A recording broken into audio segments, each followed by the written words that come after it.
Ganun, When it oo. comes to ano rin, yung mga tawag dito, challenges syempre nung mga nagde-decide na mag-living together is number one, when it comes to finances, money matters.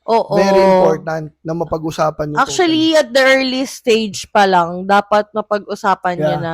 Like, before pa lang kayo pumasok sa living together, dapat kahit papano napapag-usapan nyo na yung financial stuff. Dapat may sarili na kayong dynamics dyan. Well, on our Oo. case kasi, dating and yung hindi pa kami nag-living together, may sarili na kaming dynamics pagdating sa pera, parehas. Pag nag-date kami, kung paano gagawin namin. So parang in-apply lang namin dito totally sa bahay.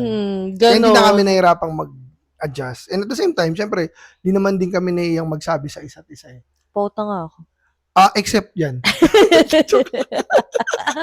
Hindi kami nahihiyang magsabi sa isa't isa. Kasi, yun nga yung general, parang pangalawang beses ko sasabihin na unwritten rule. At ang title ng episode na ito Ay, unwritten rule.